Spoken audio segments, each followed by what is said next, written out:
Did it. All right, I'd like to call this meeting to order. Welcome, everybody. The start of this particular meeting is slightly different than other meetings because right after an election, we need to go through a process of identifying a board chair. So you're going to see the beginning of this meeting start slightly different than a lot of other things. But we are going to do the Pledge of Allegiance to start, and I'm going to ask Miss Amy to get us started. I pledge allegiance to the flag of the United States of America and to the republic for which it stands, one nation, under God, indivisible, with liberty and justice for all. Thank you. So the first thing that we need is actually the adoption of the agenda. So moved. Second. Okay, so Karen and then Melissa. All in favor? Aye. Say aye. All right, so we have our agenda. Now what we need to actually do is move and nominate a temporary chairperson. So what I'd like to do is take nominations from the floor for temporary chairperson. Is there anybody to be nominated? I would like to nominate Melissa Kreml. Melissa Kreml. Does anybody second Second. that? Karen Kalesa. So Melissa Kreml is being nominated. Is there any other nominations for temporary chairperson? Any other nominations for temporary chairperson? All right, going once, going twice, going three times. So Melissa Kreml, you are the. I'm sorry. Oh, I'm sorry. We need to do a vote. So she's been nominated. Now we need to actually have a vote for Melissa being the temporary chairperson. So all people in favor of Melissa being temporary chairperson, say aye. Aye. Okay. Any nays? Abstentions? All right. Melissa, I'm going to turn it over to you. And at this time, I will take a motion to recess for the purpose of a caucus. So at moved. 10 p.m. 7:05. Melissa and Michelle. Yep.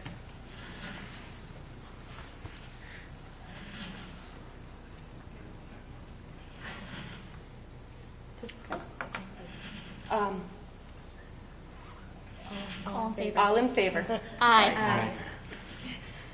All right, so what we're doing is the two different groups are going to go into a caucus right now so they can actually have some conversation about what the new leadership might be. During this recess, we are going to be turning off the cameras, so folks who are watching us out there are going to see just kind of dead space for a while. And I can't tell you exactly how long it's going to take for the caucus to last. Hopefully not too long, but they're going to take however long they need.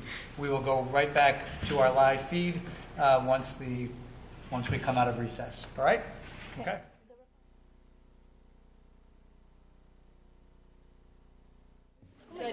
Good.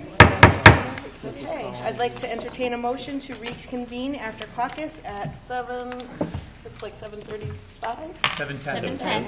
Oh my goodness. Can't see that clock. There's glare. So moved. Second. So Michelle and Melissa, all in favor? Aye. Motion passes unanimously. So at this point, we'll take a nomination for a permanent chair. I nominate Melissa Johnson to be the Board of Ed Chair. Second? Michelle nominates Melissa Johnson. Karen seconds. Are there any other nominations? Any other nominations? Last call.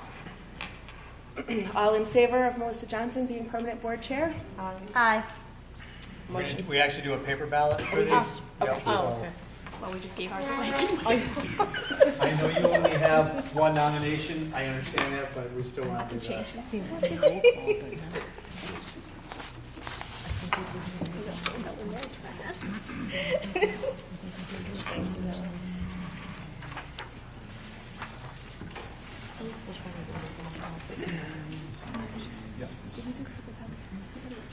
The vice chair.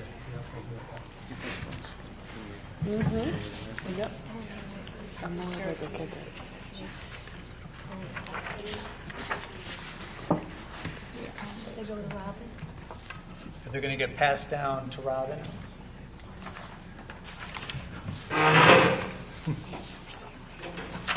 And And the votes do go to town hall. It's public. It's one of those things that supposed to do? makes it very clear. The name of it.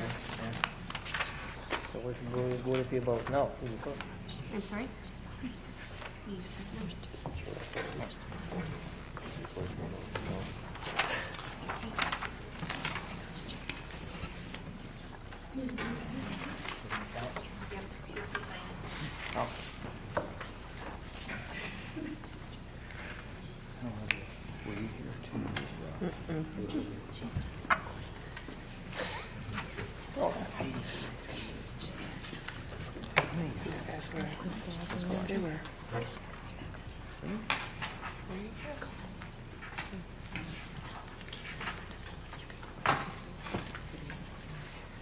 So we have 5 yeses, 1 noes.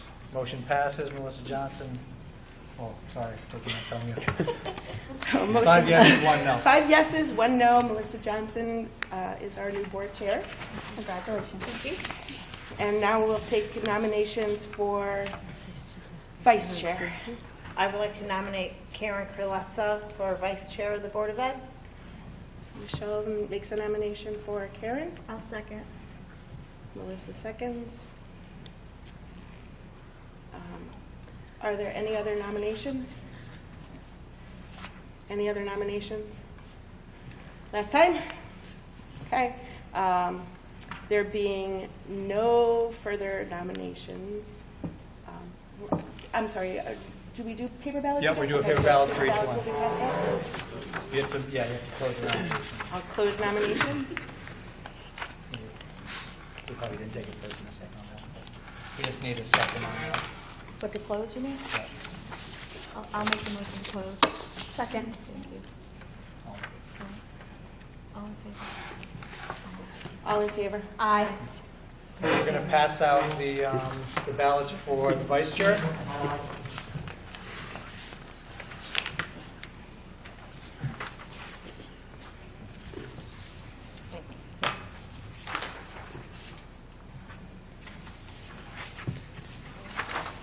I don't know how to spell my name. Oh. Actually, I had it right.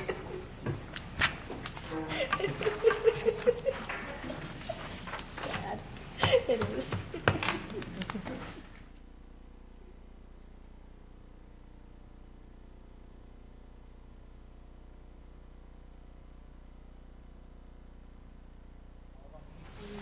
No, not No, yet. okay. That's my fault because I forgot to hand one off.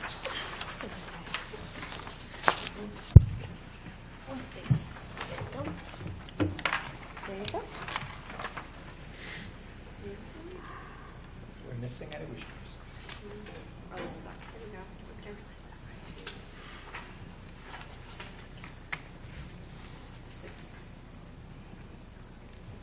Right, so we have 6 yes and 0 no's. 6 yeses and 0 noes. Karen Kalesa is elected vice chair of the Plymouth Board of Education. Congratulations. Congratulations. And now we'll take nominations for secretary. I'd like to nominate Michelle Lucian. Second. Melissa nominates Michelle Lucian. Karen seconds. Are there any other nominations? Any other nominations? Any other nominations? There being no further nominations, I'd like to take a motion to close nominations. So moved. Second. Melissa, Karen, motion passes, or all in favor? Aye. I'll get it sooner or later. Motion passes. Paper ballots for this as well?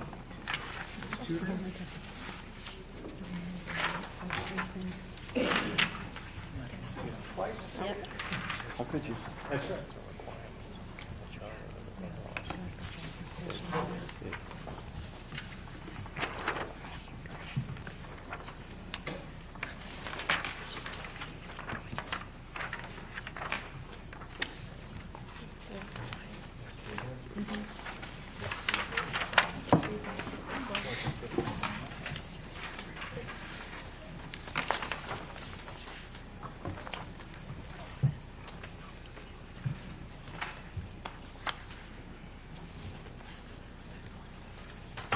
We have 6 yeses, 0 noes. 6 yeses, 0 noes. Motion passes unanimously.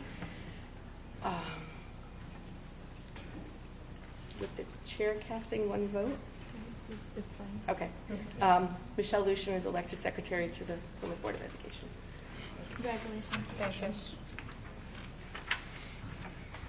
Okay. I'm taking it back. Yes. So I now lose the gavel. My time with the gavel is over. It's done. Bobby Best. I would need an approval for the minutes. So moved. Second. All in favor? Aye. Any abstentions? Abstain. Okay, moving on. Presentations. Would you like to take that? Yep, so we have a great presentation tonight. We have a terrific opportunity for our students to participate in student internships. And Mr. Perkins, who is our school to career coordinator, I've asked him to bring some of our interns together and give you guys an opportunity to hear about some of the great opportunities our kids are availing themselves to. So I turn this over to Mr. Perkins and take it away. Excellent. Thank you, everyone, for making time for us tonight. And this evening's presentation will be as little of me talking as possible. I brought students with me, and I'm sure you'd much rather hear from them. They've got a lot to say about this, and their feedback from this program is just as important as the staff and the community. Tonight we're going to talk about our internal internship program and the unpaid experiential learning program as we roll out and expand both programs this year. And let's see, it worked. Excellent. So what we're going to start with, we're going to talk about in the past, there's been a handful of interns in a couple of spots in the school with the Plymouth Local Prevention Council and with the School to Career, in the School to Career Center. What we did this year is we worked last year and we had a pilot with the social studies program, and we worked out and this year rolled out to expand.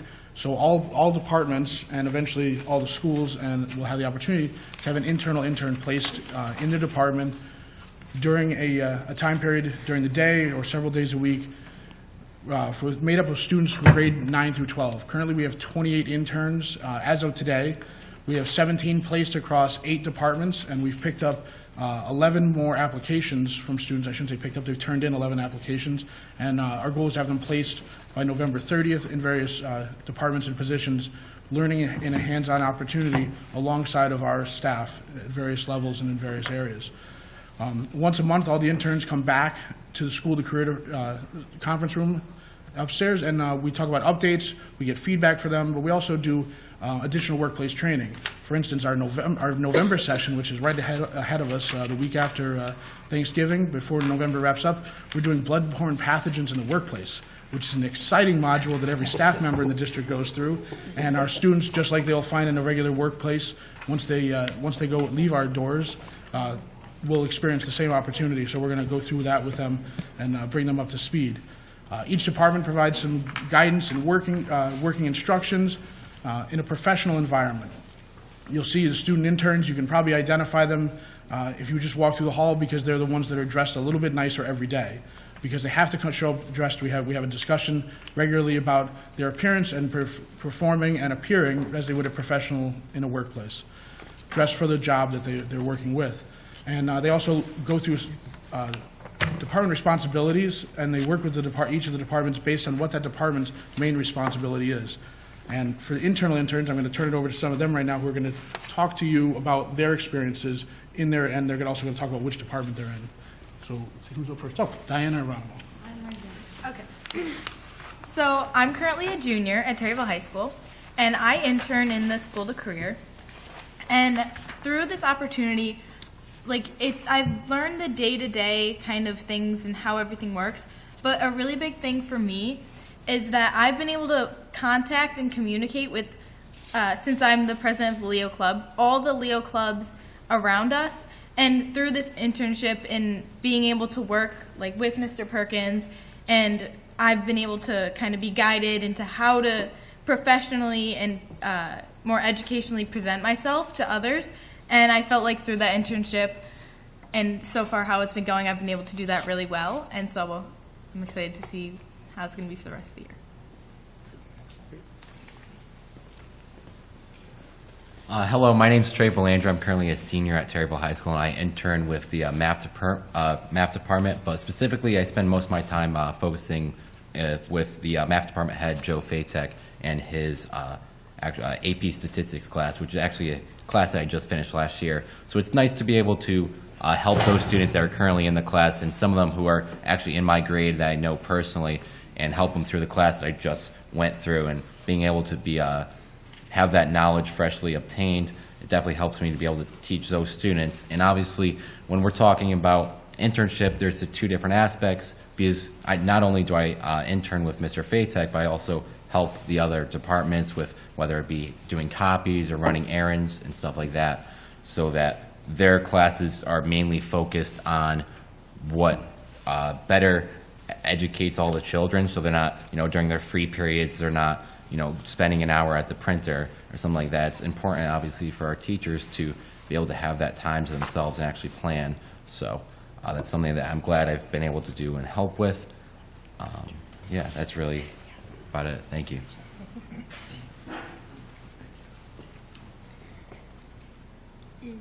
I'm nervous. I don't talk in front of people. You'll be fine. You'll be fine. I'm Carrie LeDuc. I'm a junior here. This is my first year, and so the interning thing is still new to me. But I work in the School to Career internship with Mr. Perkins, and I primarily work on the binder project, which, and I quote from Perkins himself, if he were to drop dead tomorrow, everything he has done up to this point is in those binders, and someone would be able to come in the next day and pick up right where he left off. I also am working on having a little crew here, along with the tech people, of students from the drama club to come and help them during the Board of Education meetings and anything else that they need help with, which Perkins helped me with this year. Nice job. Hi, I'm Amy Aronimo. I'm a senior at Terryville High School, and I am interning with the science department. I work with specifically our department head, Ms. Bergaderi, and what it's taught me is what to expect for a future career. I want to be a high school biology teacher, so it's perfect to be set with her because that's what she does.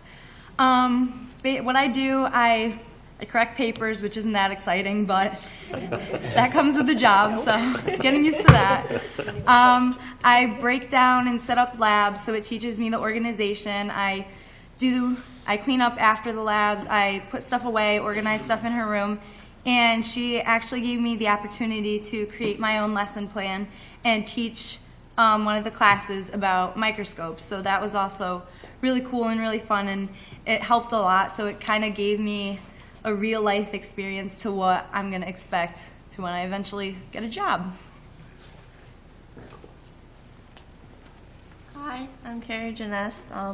I've been an intern with Mr. Perkins. I started off with local prevention council, and then I went into school to career last year when he switched over. And ever since then, I've seen it expand so much, and I'm very happy about how it expanded because I've learned so much from that internship. And being able to not be in a study hall and learn how business works, and yeah, I've learned a lot.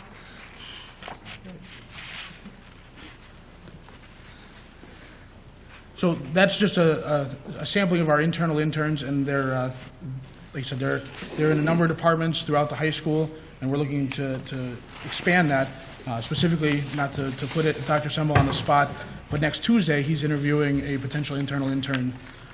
And hopefully that interview goes well, but we're confident that we can find a student for every place that needs a spot, and a spot that'll be beneficial to each of our students.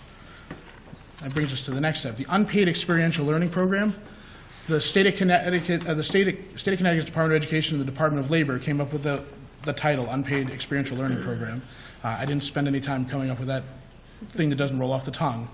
But what it allows us to do is it allows us to place students who are 16 years of age or older in an unpaid working environment outside of school for up to 120 hours at a business or a nonprofit that operates full-time. Currently, we have 2 students posted at Bristol Hospital, and they're taking part in a rotating department unpaid experiential learning program.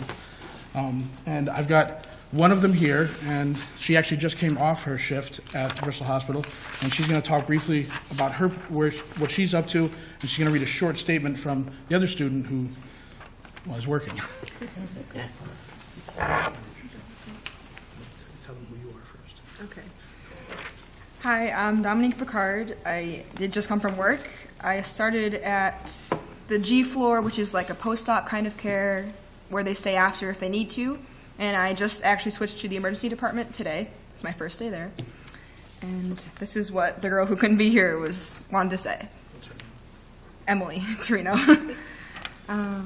So far, I have shadowed the emergency department and am currently on the medical surgical G floor. My time at the hospital has been extremely enlightening, and I have gained valuable knowledge that I wouldn't have been able to receive anywhere else. I am fortunate enough to say that I have been able to work with everyday heroes who sacrifice many aspects of their life to provide for the well-being of others. Without this internship, I wouldn't have been certain that nursing is my destiny, and I wouldn't have been able to establish relationships with individuals in this profession. And she said she's sorry she wasn't able to attend the meeting today. We just basically switched spots unintentionally with the floors, and I'm basically the same as her. If I wouldn't have done this, I probably wouldn't have known that I wanted to be a nurse, so this is just confirming that. And now I just need to figure out where I actually want to be when I do become a nurse. Thank you. So, and we have Dominique and Emily will be at Bristol Hospital until January. So somewhere mid-January, we'll replace them with two new students who will be there for the spring. And this is part of an ongoing program that's been around with Bristol Hospital, but they adapted their program to meet the requirements of the unpaid experiential learning program. As the state and the Department of Labor and the Board of Education at the state level decided that that's how they wanted to handle students in an intern-like type environment. Which brings us to the all-important next steps, because we always want to move to that next step and make that important, expand the really good opportunities we have and make the important move to provide those to as many students as possible. We're moving forward to expand placements to include interns placed in departments of the Board of Education, and we're taking the initial steps to make the process available so we can place students at Eli Terry Junior Middle School, Plymouth Center School, and Fisher Elementary School by the end of the spring. We're looking to expand our unpaid experiential learning program into other businesses and fields outside of the school. I'm in talks right now with 3 local businesses, 2 of which are right across the street in the industrial park, to make offerings available there, and then another business who's brand new to town. He's not in the industrial park, but he has a digital media and marketing company, and he's become one of the business partners, and we're really excited to be working with him and rounding out the details so that we can place students who are interested in careers related to those businesses. And the long-term goal, or medium-range goal, I guess is a better term, is to build capacity over the next 3 semesters to offer 30% of our high school student body an internal internship opportunity each semester. So essentially our goal is to have a little over 100 spaces available each semester, so that a student, because some students have schedules where some of our interns are full year in a singular spot, and some, because of study halls and half-year classes, they have a half-year internship. So the goal is to get into a position where we can offer a little over 100 spots in any given semester, so that over the course of 4 years, every student has an opportunity to experience an internal internship. With the unpaid experiential learning program, the goal over the next 3 semesters is to get to 10%, to be able to offer 10% of our student body one of those unpaid experiential learning programs each semester. The idea being is not every place that might be willing to offer us a spot will we have a student who's interested, because the unpaid experiential learning program, that's that second step. That's the next step for after an internal internship. They learn here how to act in a professional environment, present themselves well, and be prepared to learn in a working environment, at the pace of a working environment. The idea, though, is to place them in the unpaid experiential program, to place them someplace related to a field they want to be in after their high school career. So we might have a spot, we might develop that digital media and marketing position, for instance, and not currently have a student interested in that spot. That's pretty, that's kind of unlikely, given that it's an emerging and growing market and lots of students want to go into it, but it's the one that we're closest to setting somebody up in. One of the manufacturing, one of the construction spots, one of the other things that are going to be developed over the next 3 semesters, we're looking to those to have extras, essentially.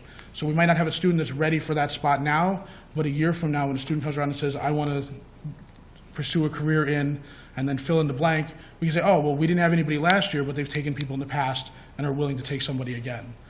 So that's what we're looking at in the going forward in the next few semesters. And I appreciate everyone's time, but do you have any questions? I do want to point out, I'm sorry, I should have started with this, and it was in my notes if I'd actually looked at it real quick. Right in front of you, there's a copy of the Making the Most Out of Your Internal Internship, the brochure. There's a copy of the application they fill out.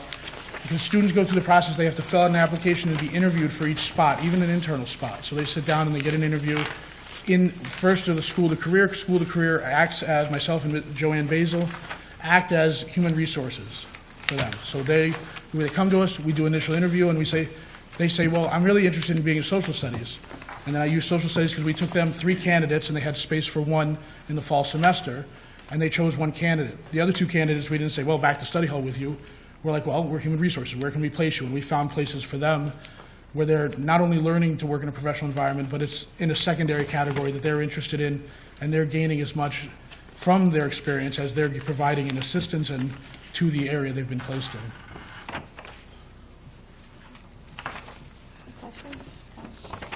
Chris, the only concern that I have about the unpaid experimental learning program, and I know it's basically a volunteer program, when these people are out in the field, who covers their workman's comp insurance if they get hurt?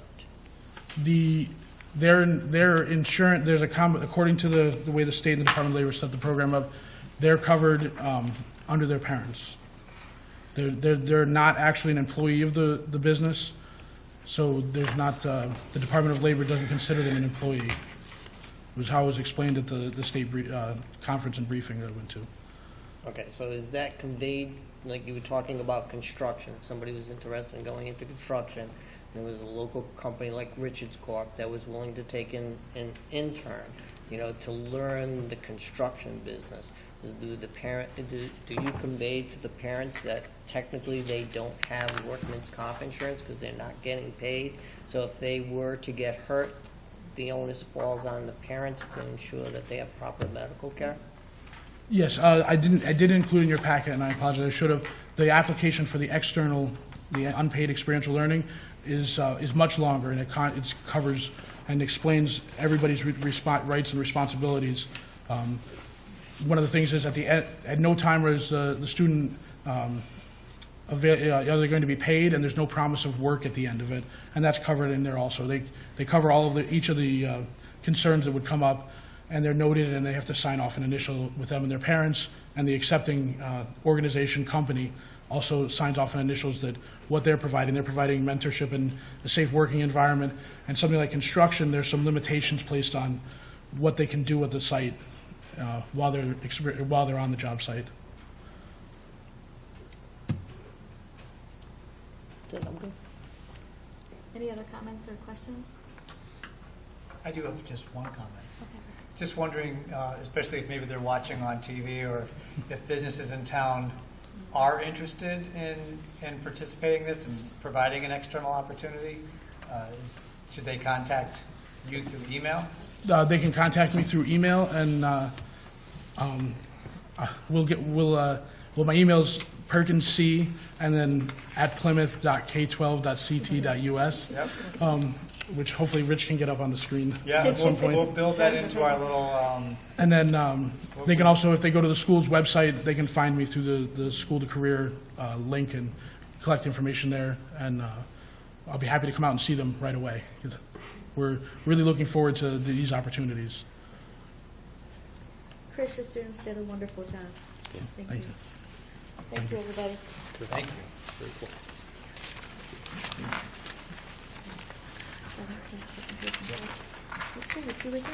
All right, so for my superintendent's update, the first thing I want to do is make sure we acknowledge that we have new board members who have been elected to the Board of Education. So I do want to welcome Mr. Josiah Elsegier and Mr. Dick Foote to the Board of Education. I wish you guys great success while you're on the Board of Education, and I know this is your first official meeting, and I look forward to many more with you folks. But I want to make sure I introduced you so our folks who are watching on camera might not understand who these two new faces are. So, but welcome. I also want to announce that we've been hard at work. Ms. Suffrage and Ms. Parsons and a whole committee of folks down at Eli Terry have been working hard to find the first Dean of Students position, or the person who's going to fill that position. And I can tell you tonight that we did make a decision, and that Nicole Walsh will be our Dean of Students at Eli Terry. She's been a literacy coach at Eli Terry for many years, and she's actually been there for a number of years. She was a teacher prior to becoming a literacy coach down there. So we had some great candidates who applied. We did this all internally because we see this position as a great opportunity for folks who want to move in towards leadership positions. So Miss Walsh will be the person there, and she'll be starting her new role on or about November 27th, so the Monday after the Thanksgiving break. The second thing, I did put a budget memo at your seats this evening, and this memo outlines the anticipated budget development process. And I did want you to note that the first budget presentation, which we've done over the past couple of years, is in January. So at the January Board of Education meeting, it seems like we're still talking about the 17-18 budget. In fact, that will come up this evening. But in January, I will present the administration's budget, and then we'll have a slight change to our process this year. We think, based on the last couple of years, we made some changes in terms of that memo, so you can take a look at how we're looking to do that. And the goal would be to adopt a Board of Education budget at the February board meeting. We do have a responsibility to get our budget to the town hall by mid-February. So that's why we need to make sure we're sticking to that process. But I want to make sure you have those dates into your calendar. So that's why you have that at your table today, and the memo will go out to the rest of the folks who are on that memo tomorrow. All right. Next item, education cost sharing grant.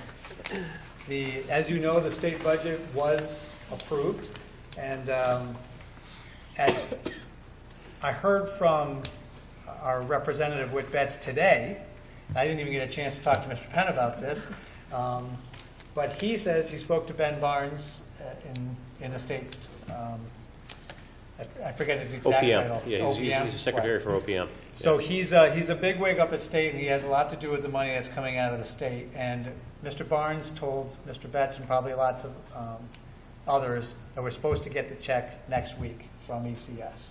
So, as I said to Mr. Betts, I'll thank him once the check actually comes in. And it clears. And it clears.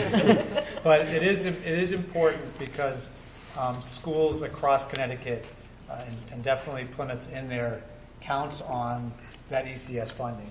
Just as a reminder to folks, the ECS money that you get in this town actually covers 40% of your overall education costs. We don't get it all in one check. I think it's about 25% or so in this first check, but that's still a decent chunk of money out of a $24 million budget. So that's good news, and once the check comes and we clear it, we'll make sure you guys are aware of that. But I know this weighs on your mind, so I want to make sure I told you that. I also want to turn the floor over to Mr. Penn to talk about two items. Yeah, the first item is we recently had an opportunity to lock into a new natural gas contract for the district. Natural gas, as you probably know, is priced on a market basis, so you have to move fairly quickly to lock in.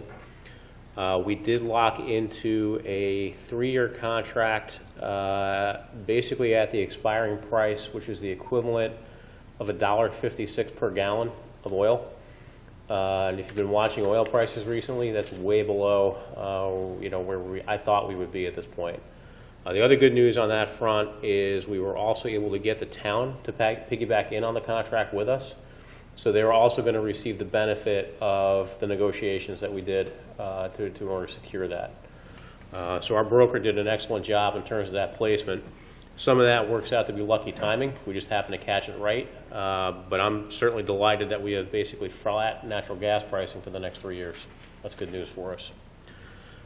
Second item is out-of-district special education transportation.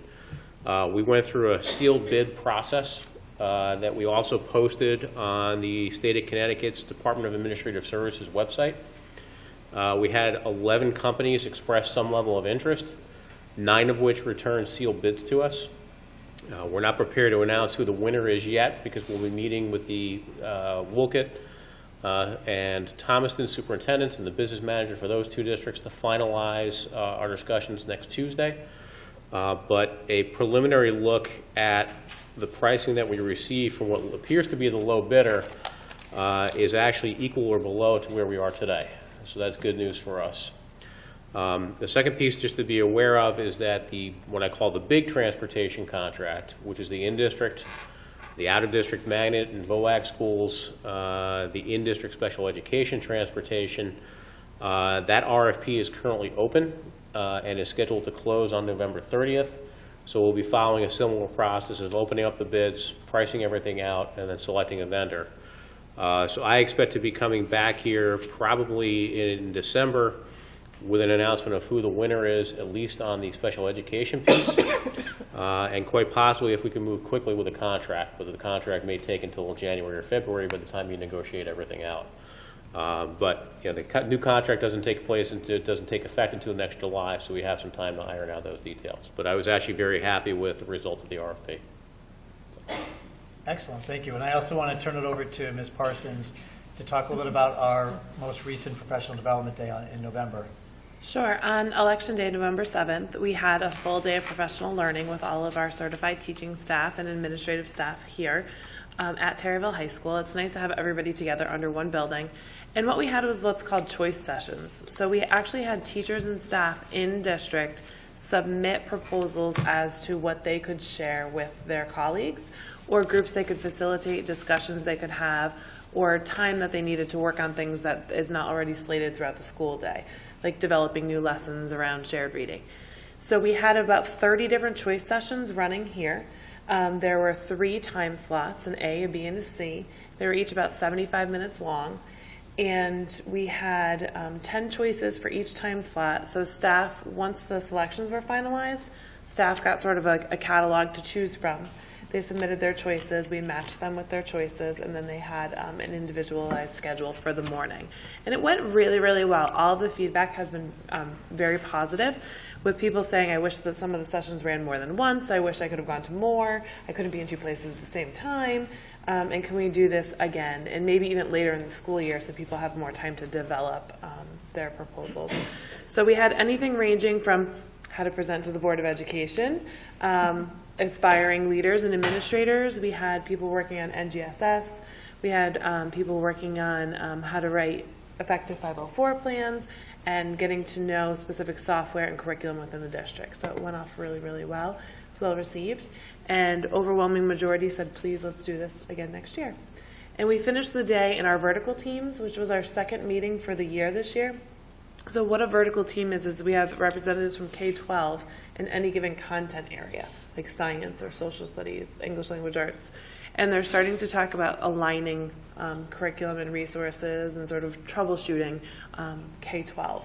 And so we had 1 meeting in October and 1 in November. It was a little tricky because they were close together this year, but that's the way our PD days were scheduled. And hopefully when we look at the calendar later in this meeting, we might be able to have some influence over that for next year.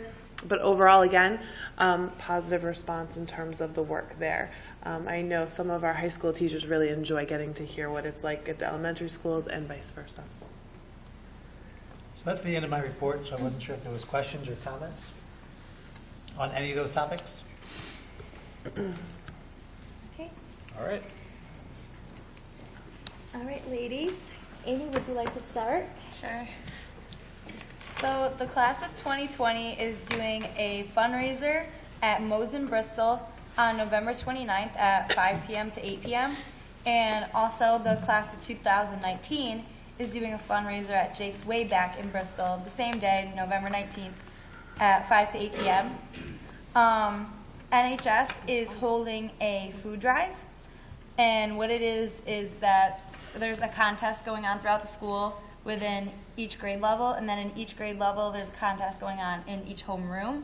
So the homeroom who raises the most will get prizes, and all the food is donated to the local food pantry in time for Thanksgiving. The high school is going to be holding a Red Cross blood drive on November 20th, and it's really cool, and we're really proud of it because we're considered an anchor school for the Red Cross, and that means that we are always counted on to have the most donations, and we always have a ton of staff and students who are really excited and really want to volunteer. So usually the first, I think there's like 30 slots, those fill up really, really fast. And it's really good to have because especially around the holiday season, there's a lot of accidents where blood is required, so that's why the Red Cross is always coming back to the high school for that. The Booster Club is holding their annual calendar fundraiser, and the tickets for it are $5. So if anybody wants to buy a ticket, you could talk to one of the student athletes, and that is until November 28th. And at the high school, we're having the auditions for the spring musical, which is Nevermore, the Imaginary Life and Mysterious Death of Edgar Allan Poe. And they're going to be held the second week of December. And the drama club is really excited because it's a musical that's never been done before. So I thought that was pretty cool. That's all I have. Thank you. Bree? So for finishing up for sports, some ending news about our fall sports at Taylorville High. We have some students who qualified for All-State and second team. For cross country, we had 2 students who qualified for All-State. We had Corey Picard, a senior, and Christopher DeForest, a sophomore. For volleyball, we had 2 girls that were seniors that qualified for second team, Alyssa Prozo and Martina Travado. For boys soccer, we had Adam Pels, a senior, who made second team, and girls soccer, we had Amy Roki, that is a sophomore, made second team. So overall, our sports did really good, and I want to congratulate our girls volleyball team because they qualified for quarterfinals. Some interesting news, not interesting news, but events that are happening now is we had a history trip. So some students and staff went to Washington, D.C. We were hearing back from the students who went on the trip, and they were telling us they were having a blast. They were visiting memorials and learning history behind them in depth. The trip is not just for fun and sightseeing, it's a learning process. The students are spending 5 days just learning about the legislation process. And not only that, but they're meeting local members in Congress and other leaders. This trip allows them to learn about government and all the roles within the House. Today, the students spent a whole day at the Capitol learning about the legislation process.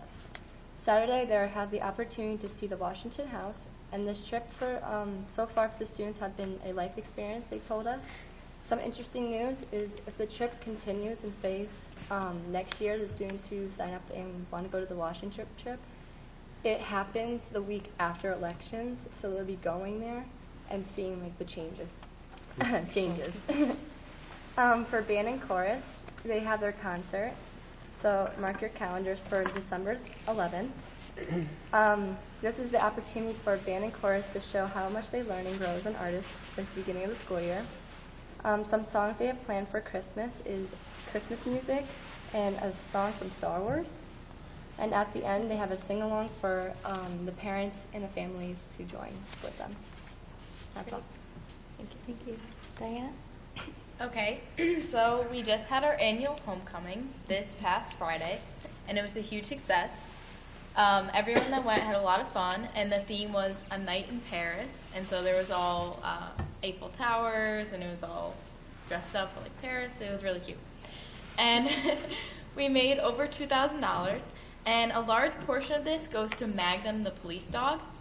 And so it's a really great way for the students to go and enjoy a dance, but also know that they're doing something good for the community. So also, our Leo installation is coming up on November 27th, and this is a great opportunity to bring new Leos and old Leos together and kind of make everyone feel in unity and as like a big club. And it's also a great way to invite the Lions in so that we can further collaborate. And there's also a chocolate fountain after, so that's a big plus. The trip going to France and Spain in the spring is having a paint night on November 30th, hosted by Miss Ritchie, I'm pretty sure, from 6 to 8. And the money that's raised goes to help paying for buses and tipping and reduces the costs of individual students. And so all the fundraising is really helpful and good for like the individual. The Leo Club is hosting a harvest pack on December 1st from 3 to 9. It's a Friday. And what we do is pretty much we all get together and form these packaging lines, and we package a whole bunch of food. And this year, all of our a majority of our packaged food is going to be sent to areas affected by the hurricanes, and then some of it gets sent to more local food pantries. And this year, we are inviting Leos from 3 other clubs. So we'll have our Terryville Leos, and then a team from the Wolcott Leos, a team from the Lewis Mills, and a team from Thomaston. And so it's going to be a really great way for us to all collaborate and come together. And it's really fun, and it's a great night. So, let's see. No, that's it. All right. This year, no, I already said that. I gotta look. Amy took one of the things I was going to say. Okay, so every year our drama club comes on Black Friday to decorate the entire school for the holiday season. And this year they're inviting our Leos to do it, so hopefully it'll be a big event. It's a great way to bring festivity and positivity to our school. And it's awesome for the staff to come back to after Thanksgiving break. The whole school is like flipped upside down. The Terryville Library, along with the Leo Club, are hosting a Santa Day at the Terryville Public Library. This is on December 2nd. It's a Saturday. Kids can go and meet Santa and eat cookies, and the Leos help the event kind of run smoothly. So it's a great thing for like the community to come together. And lastly, the FBLA and Rotary Club hosted a bake sale on Election Day right outside. And it went really well because this year everyone was together in the same place, and so we made a lot of money and we were able to split it, and everything that goes to the FBLA goes to pay our dues, and so it was really awesome that we were able to do so good. Great. Is there any questions or comments for the girls? Good job. That was a lot. Thank you. Okay, so we're going to go into our first public comment. Name and address when you come to the podium. It's 3 minutes, and Karen will keep track of time. Thank you.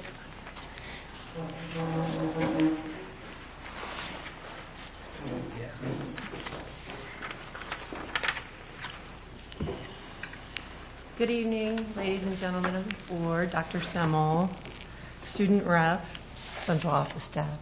My name is Becky Holleran, and I am one of the co-presidents of the Plymouth Education Association, along with Dina Shaffrick. And both Dina and I wanted to address the Board of Education tonight so that we could point out the impact of the state's inability to pass the budget until the end of October, along with the executive order that the governor had put into place during that time.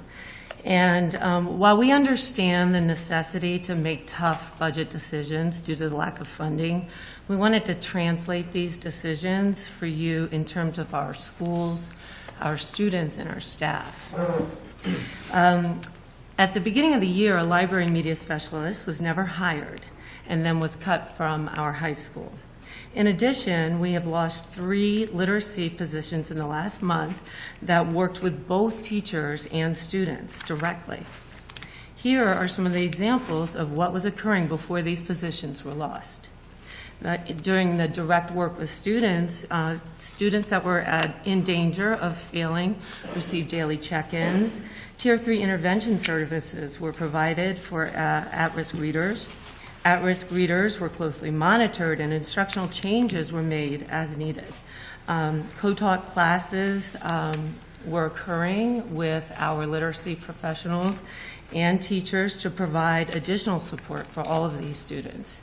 And at the high school level, both the media specialist and the literacy coordinator work together to provide extra book clubs for our students and other reading opportunities to help reading be successful. Not only did these literacy specialists work with students, they also worked with teachers and gave them the ability to reach all of the students. They met daily to plan, analyze data, and work to strengthen consistent areas of student weakness. They provided ongoing professional development on differentiated instruction for teachers and co-teachers. They provided feedback and multiple strategies to improve overall instruction. They helped teachers fine-tune classroom and program management. They ran book clubs on professional learning for staff throughout the day and after school, and they ensured the curriculum is followed with fidelity. These literacy positions were a huge loss to our district and ultimately the students. As of now, the resources needed to assist our students with the most needs in reading are stretched thin. On behalf of the Plymouth Education Association, we look forward to working with the board and the town to restore necessary supports for our students and allow Plymouth Public Schools to continue to provide an excellent education for all of our kids. Thank you. Thank you. Thank you.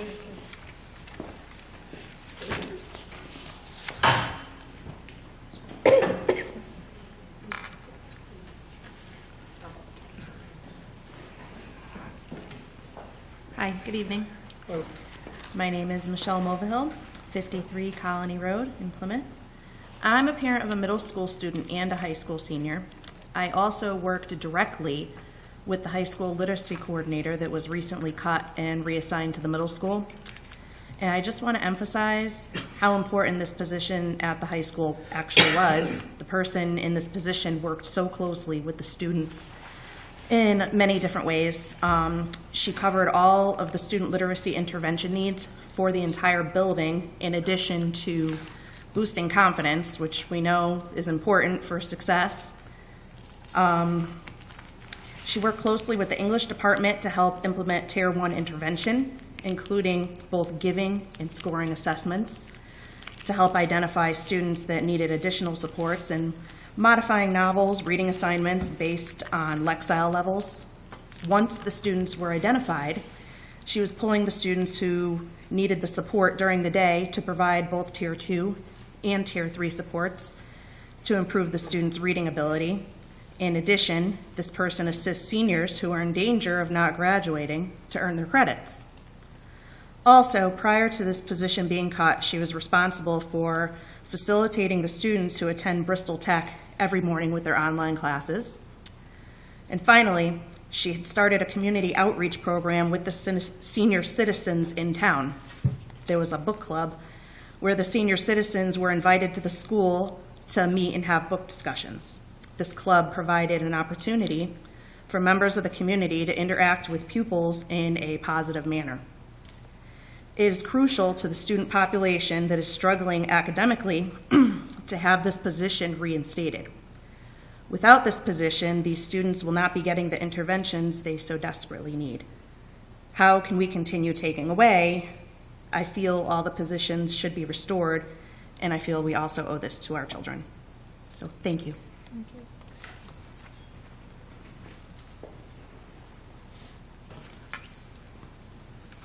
Good evening. And let me just say, Amy and Diana, you guys make me so proud.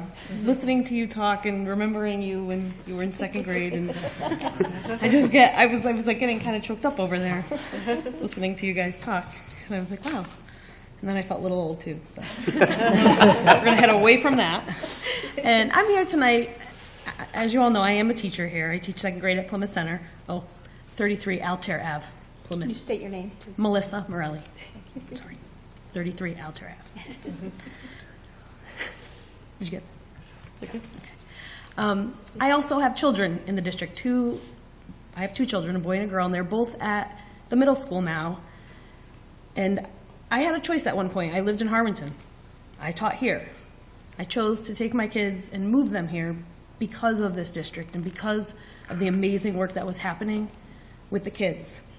And my fear is with all these cuts, it's starting to go away. And I'm going to stick to my script because I'll go off on a whole tangent here. It directly affects my children, not only my children that belong to me, but I also call my students in my class my children because they are. I treat them as they were my own for 180 days. I have them, I love them, and I send them off and I cry like a baby on the last day of school every year. It's important to me that we get those literacy positions back. I think that they're not something so easily dismissed. And yes, we're making it work without them right now, but it's really challenging, and a lot of good things are getting lost along the way. So it's affecting my own children at the middle school with there being a position lost there, a position lost at Plymouth Center, a position lost at the high school, which my kids will eventually be there as well. And when I found out the library media specialist position was gone and the library wasn't open, it was kind of one of those moments for me that I was like, whoa, what does that show our children? Like, oh, library's not really that important. You know, we don't need to have it. That was kind of my first instinct. And in elementary school, we get them all excited, go get your library card. They cannot wait for library day at my school. Like, they're like, is the library tomorrow? Is the library tomorrow? So I would like to see that continue. So I'm encouraging you, and I'm hoping that you listen and hear us, and know we're doing our best. We're going to keep doing our best because that's what we do, because it's right by the children, but we're asking for your help and consideration in putting those positions back.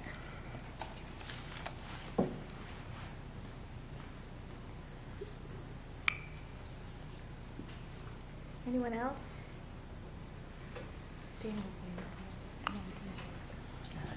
Dan Gentile, 269 Montauk Road, Plymouth, Connecticut. I know, Melissa, I already spoke to you about this. My concern, because I was on the board when we put this into place, the environmental, which saved the town over 1.2 million, 1.5. Where was it at, Phil? That the money that doing all the environmental, the lights that Marty Sanshaw was doing? Yeah. Somewhere in 1.2, 1.5 million. My concern is I know his position was cut, and he came up to me, offered to volunteer, and I know you guys are working through it, but there's something in the contract that I haven't read it in years since it was implemented, that I believe we have lifetime information on how to save energy within all our buildings. I don't know how, even if you tossed it off to somebody, but I'm just putting on record, which I also has told Melissa, that even if someone could take it up and do not lose that lifetime, I think it's $1,000 a year they charge us for the contract. It's in that range. Yeah, somewhere around there. But that, for the information that we received from them and the money that we saved, hopefully we could, well, you guys, oh, and I'm sorry, congratulations, new board members, from the frying pan into the fire. You guys got a tough task in front of you, but I just wanted, while it was my train of thought, I wanted to get that forward. But also wanted to say congratulations to board members. You guys got tough things to do. The governor put you guys in a bad spot, so good luck, make good decisions, and I'll be here to hold your feet to the fire. Have a good night. Thank you, Dan. Anyone else? Going once? Going twice? Okay, moving on. Unfinished business. Okay, moving on to consent agenda. I'd like to make a motion to approve the consent agenda. Second. Karen first, Melissa second. All in favor? Aye. Any opposed? Any abstentions? So moved. Okay, new business. You want to start with this one? Okay. So under new business, and coming off the heels of public comment, so pretty appropriate because we're going to start talking about the budget. We could pass those down that way. What I'm passing out right now, and there's enough copies to go all the way down the row here. And then some, I believe. Actually, I just have one for you. No. What I'm passing out to you right now is a discussion about the budget. I'm going to wait for everybody to get a copy of this. But like the folks who spoke in public comment, the 17-18 budget year has been a very challenging year, as you all have lived it. Even our new board members have probably been paying attention to it along the way.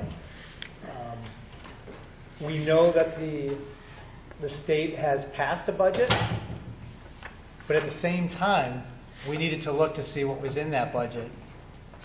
As a reminder to everybody, the Board of Education, I thought, took very responsible, proactive steps to start putting money into a contingency fund. We were hearing that the cut to the town of Plymouth could be as much as $9.7 million, which of course seems ridiculous. $9.7 million, we said, if that's going to happen, that's like you almost have to close up shop, because that's 40% of our budget. So we tried to estimate what we thought could be the scenarios. And we put about $685,000 into contingency. And part of that contingency fund, and as difficult as it was to start reducing some of the staff. It's when you have a budget that's made up mostly 80% at least of staff, in order to save $685,000, you do need to look at staff. So over the course of a few months, as you know, you looked at Tier 1 cuts, you looked at Tier 2 cuts, and at the same time, we had some positions, you heard the library media specialist spoken about specifically, left unfilled. Because our concern was to fill it meant to simply have to lay off a person who probably left their position to come to us, for us to just lay them off perhaps weeks later, which we felt would be very irresponsible. So that position was open, and we left it open, not happily, but just because we thought, fiscally thinking, that was a good choice. There's a couple other positions we did the same with, one of them being the part-time custodian that we had in our 17-18 budget. So now the budget's passed, and yet there's still all kinds of conversation that you're hearing at the state level in terms of how receipts are coming in now, and whether that's going to set off some kind of obligation by the governor to do some kind of a mitigation plan and those types of things. But we have a budget at this time, and Mr. Penn's taken a close look at that and has factored in all of our original thoughts about unemployment costs and now what they're turning out to be as he's factored into this. And so he's come up with a total of $106,938 that he believes we could reinstate back into our system out of the contingency fund. So what the document you have in front of you tonight is a list of the Tier 1 and Tier 2 cuts that were made.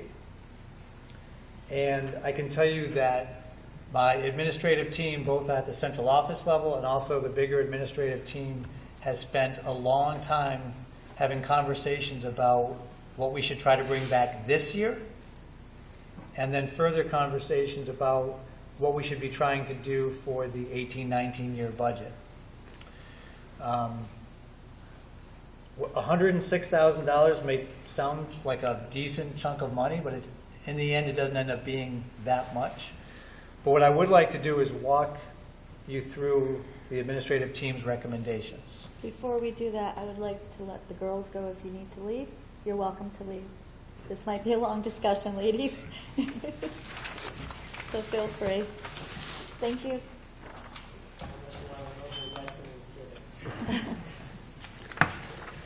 So you see the recommendations at the bottom of the list? Can I jump in here for just 1 second? Of course. Just for context, as we looked at what was in the approved state budget compared to what's in the town budget, there is a reduction in education funding of about $600,000. That's why it's vital that we protect that $600,000, because the town will not be able to make up those funds any other means. In addition to that, there's $100,000 that the town themselves will not be receiving that they were anticipating receiving. So there's pressure on both sides to make sure that we sustain the $600,000 in Tier 1 and Tier 2 cuts that we were originally trying to put together here. So that's why we think that we get to about $106,000. But I think it's vitally important that you continue to protect the 600,000, particularly given that there may be an additional mid-year cut that comes down the road. Okay. Right, we're not out of the budget woes in this state by any means. They've got a lot of work to do along the process here. So if you look at the new ECS formula that they are putting forth as part of this budget, Plymouth does start to make small gains in ECS, at least in the second year of this budget. It's not huge dollars, but it's far better than going the other way and going into further negative territory. So when you look at our list, and I would like to talk to you about why we've decided to do these.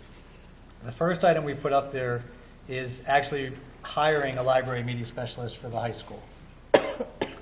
The most important, the reason why it's actually listed up number one there is that the high school will go through its accreditation process shortly.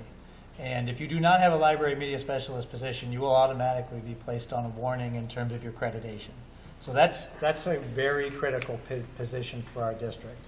Not only that, some of the public commenters made some good comments about the things that they have done, and there's other things that they can do. So we believe that that particular position absolutely needs to be brought in. And also don't forget, that person works with the other librarians, because we only have one certified librarian in the district. The other libraries are all staffed by either what's called a library tutor or a library para. So right now, Ms. Parsons and the principals have been taking up the slack on doing that work. So the library media specialist is something that we think that's critical to the high school. The other piece, and Mr. Gentile brought this one up, was the energy conservation specialist. You know, when looking at the contract that we do have, you know, with the agreement with Synergistics, we do need to have somebody on staff at some level for this. And we do believe that Mr. Sandshaw adds a significant level of value. We're going to try to work our way through this year, depending on how bad the budget was, to try to deal with it. Our teachers are getting better about turning off lights and computers and all those things, but having Mr. Sandshaw come through the building at very odd hours to make sure that the buildings don't have certain lights on, don't have computers running. Heat, stuff like that. So for a tune of $13,800 for the rest of the 17-18 budget, we believe that's also an important position that needs to be brought back. And for our listening folks, we've determined it would cost about $46,000 to bring our library media specialist on. That position, if approved tonight to be reinstated, would be started the day after. It would be the first day after the new year that we were starting school. We believe whoever we hire would need 30 days anyways to resign a particular position, so that January timeline is pretty legitimate. The other position that we need to put back, that we believe that we need to put back, is that part-time custodian that was in the 17-18 budget. Yes, we have taken it out, and like you heard some of the people who were speaking at public comment, they're making do, but Eli Terry has been impacted by this. They are taking care of all the primary things that need to be cleaned. So all the things that you would expect to be cleaned every night are still being cleaned. But because they're down that person that we were expecting to put there, they're on a rotating basis to clean all the rooms. So teachers' classrooms are not getting cleaned each night. They actually have to go through a section, and then the next night go to a different section and make sure that the classrooms are being cleaned. So yes, we had suggested it could be a potential cut. This was a position that was left vacant at the beginning of the year because the person who held it took over a full-time custodial position. Right. But given the pressure of the budget that we were under, we elected to leave this one vacant, much like we left the library media specialist vacant. Right. And with the winter coming, with the sand and all the extra stuff that comes into schools during winter time, plus cold and flu season is upon us, we want to make sure our building's cleaner. We do find it important to bring that part-time custodian position back. And that would also be in the January timeframe. Right. And we've determined that would be about a $10,000 cost for the remainder of the year to our 17-18 budget. Now, the next item on the list we have listed is a tutor position, and we did not necessarily cut a tutor position, but this is actually in lieu of trying to bring a literacy coordinator position back to the high school.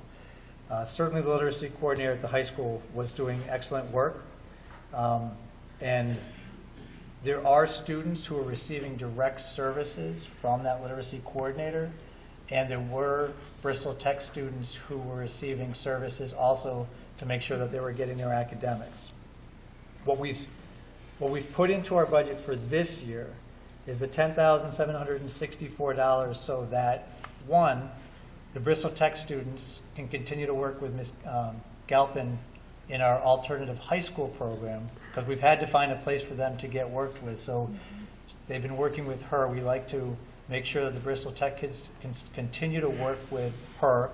She just comes in an extra hour early each morning to make sure before the kids get on the Bristol Tech bus to go to Bristol Tech, they're taken care of. We also, as part of this $10,000, have a tutor in here that would work with the students that were receiving those direct services. So for 3 hours a day, and managed by Mr. Holtz, Mr. Vigliotti, and Ms. Parsons, the tutor would be responsible for making sure those students who are receiving that literacy coordinator support are getting direct instruction on the stuff that they're struggling on. I believe we had anticipated that would be a December hire. Right, trying to do that one a little bit earlier.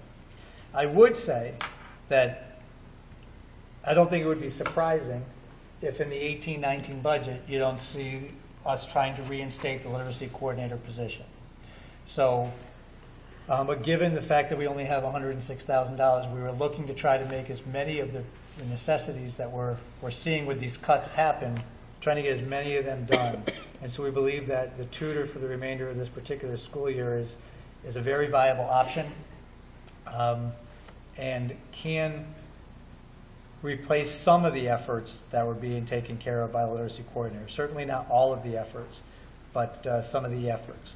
They'll work with ELL students, struggling readers, and students on credit recovery. So all of those most important pieces that need to happen. And we have talked to Mr. Holtz about that, Ms. Parsons, and they believe that that's a very appropriate accommodation as we move through this year, rest of this year. But again, don't be surprised if you see that position added to the 18-19 budget. The next line is para-Medicaid. This one's a little bit more complicated, and Mr. Penn may need to jump in this too, but we'll take the first shot at it. As you know, we are reimbursed Medicaid funds for certain services that we provide to our students. So we work very hard, and I will tell you, Mr. Penn and Ms. Trinks and Ms. O'Laughlin, who works in Ms. Trink's office, we have to do a lot of work to keep submitting our work to Medicaid so that we can get our reimbursements back. And so we've been able to move, and we did. We moved $36,000 of the when we made the cuts. We moved $36,000 of para funding from our operating budget into the Medicaid line item. So we were paying them out of this Medicaid fund. But that Medicaid fund is not like an endless pool of cash. And so the more you put into paying out of that particular fund, the quicker you're going to drain it down to zero, and then you won't be able to use it in times of need, like we use this as we dealt with this issue. So I wrote the word flexible next to that because it's a funny number to say $10,795. We want to take $10,795 of funds that were being paid out of the Medicaid and put it back into the operating budget. So we're having a less impact on that Medicaid fund. It'll slow it down, obviously the depletion of that account by a little bit. But it is getting depleted faster right now than we prefer. And Mr. Penn could certainly talk more details in terms of where it is and what he thinks the spend down. The budget as it was originally created this year would have burned through the Medicaid grant in about 10 years. By adding the 2 additional staff into funding coming from the Medicaid grant, we were dropping it down to about 3. So moving this to sort of this hybrid model where you're going to have a little bit be paid out of the grant pushes it back out to more like an 8-year horizon before the grant is fully exhausted. So. And during my little break there, I see that I jumped over the ISS monitor. So before all the Tier 1, Tier 2 cuts, we had a ISS monitor here at the high school all 5 days, and we had a suspension monitor at the middle school as well for 5 days. But as we came into having to find cuts, we said, well, it's not going to be easy, but let's try to reduce by a suspension monitor, and we'll have our high school person work 3 days here at the high school, and we'll have him work 2 days at the middle school. They're limping through this. That's what I can say. They're making it work. None of these cuts were easy. We're trying to do the best we can in a very difficult situation. But with a limited amount of staff now at each school, when we reduce that, we are seeing some pains on this. You know, having the high school only be able to put students in school on 3 days of a week is not the best of the situations, and certainly 2 for the middle school is not great. Could we make it work for the rest of the year? Perhaps. But at a cost of $12,500, we think it's worth bringing back that particular position. The person also is able to help the school out if there are no students in ISS. And certainly when I was a building principal before, you would often turn to these people, these kind of flexible people, when times got tough, when you didn't get as many substitutes to come in. They're another set of eyes and ears in the hallways, in the stairwells, when you can't.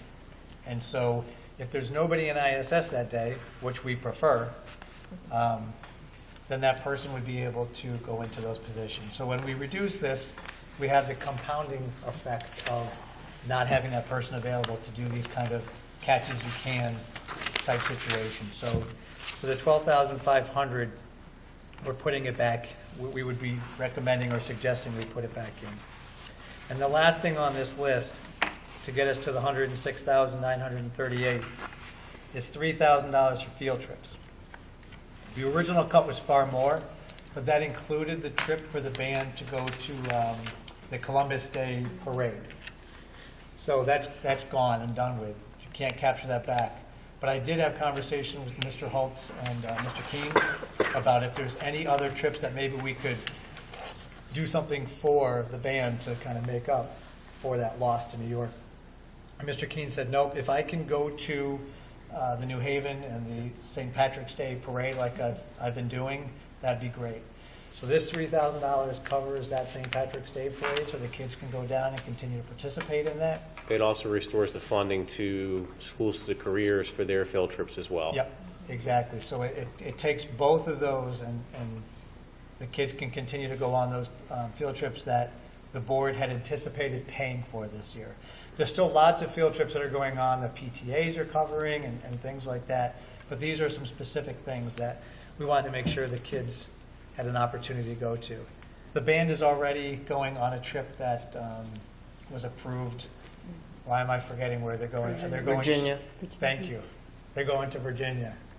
So they already have that trip booked, and they're going to that trip this year, and that's paid for mostly by parents who are sending their kids to go on that trip. Just like the kids who are in Washington, D.C. right now, their parents have paid for their kids to go to participate in that Washington, D.C. trip. So that's the list that we put together. We think it manages and solves the most critical situations that we're dealing with in the district right now, with the understanding that as we move into 18-19, we're going to have to be looking to try to reinstate some of these things. But I don't anticipate for the 18-19 budget it's going to be some kind of a cakewalk this year to get all kinds of things added back. It's still a very difficult budget environment that we're in. So we're trying to make what's right for the kids as our top priority. And so this is what the administrative team has put together and fully supports.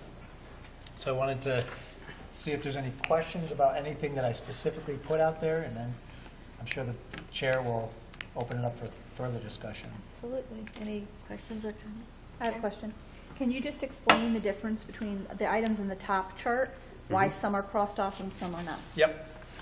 So on the chart that I passed out, we did cross off some because there's certain items on there that we really don't think you should consider at all. Our recommendation, we really feel like you should go with our recommendation. I fully support our recommendation, but that top piece there, the pre-K salary contingency, that's crossed off because we put that into the 17-18 budget because we didn't know how expensive our new Smart Start pre-K teacher was going to cost us in addition to the para that we were going to put in there. So we were making sure we were protecting the board against having to hire somebody a little bit more expensive than we anticipated. But we always, try to do our best with hiring, and we're able to hire and not need any part of that contingency fund. So we do not need that salary contingency fund. It wouldn't go to pay our pre-K teacher in any way, shape, or form, so it's not necessary. Some of the items that I left on, like a fitness supervisor or the after-school math academy or the unified sports, while they're